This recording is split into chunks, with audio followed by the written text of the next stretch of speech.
আব্বা, আমাকে মাফ করে দাও, আমি আর কোনোদিন ফেল করবো না, আমি সামনে বারেই ডাবল পাস করবো। এতকাল শুনছি মানুষ আদু ভাই হয়, তুই তো আদু চাচা হয়ে গেছিস। তোর আর পরীক্ষা দিতে লাগবো না, তোর পাঁচশো করার দরকার নাই। করোনার সময় সরকার কত মানুষে অটো পাস দিল, আদু চাচা হিসেবে আমার একটা অটো পাস দিলে কি হয়? যাও, আমি তোমার এই অটো পাস দিয়ে দিলাম, তোমার আর পড়াশোনা করা লাগবো না, তোমার জন্য চাকরির ব্যবস্থা করতেছি। 12 বছর থেকে একই ক্লাসে পরীক্ষা দিয়ে যাচ্ছি, পাসও করতে পারতেছি না, চাকরি করতে পারতেছি না, বাপ বিয়েও দিচ্ছে না।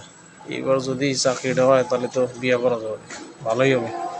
তো আব্বা কনে আমার জন্য কিসের চাকরি ঠিক করলা তুমি? যেহেতু তুই অটো পাস, তাহলে চাকরি তো তোর অটোই লাগবে, এই জন্য সিদ্ধান্ত নিয়েছি তোর একটা অটো রিক্সা কিনে দেবো। কিরে মোটুসি, এত তড়িঘড়ি করে কই যাইতেছো, কি হয়েছে? আমি চাইতেছি কোচিং এ ভর্তি হইতে, আর একটা কোচিং এ ভর্তি হবো। হ্যাঁ, তুমি কি তাহলে পাস করছো? নতুন ক্লাসের প্রস্তুতি নেওয়ার জন্য আবার কোচিংয়ে ভর্তি হবা? দূর বোকা, 12 বছর ধরে এক ক্লাসে পড়তে পড়তে আমি আদু আন্টি হয়ে গেছি। বাপ কইছে এই বছর পাস না করলে রিক্সাওয়ালার সাথে আমার বিয়ে দিয়ে দেবো। এই জন্য আগে থেকে প্রস্তুতি নেওয়ার জন্য কোচিং এ ভর্তি করে যেতেছি। আমি তো তোমার জন্য এই এক ক্লাসে বারবার করে রয়েছি।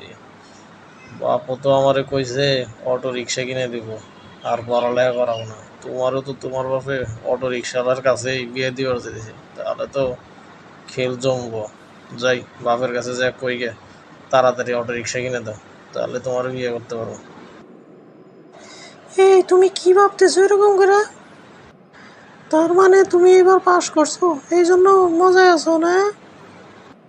ও, আমার বাপ আমারে এবার অটো পাস দিয়ে দিছে, আর কইছে একটা অটো চাকরি নিয়ে দেবো। তাহলে যাই, বাপরে যা তাড়াতাড়ি কই গে, অটো রিক্সার চাকরিটা হইলে তাহলে তোমার সাথে আমার কেমিস্ট্রিটা জমবো।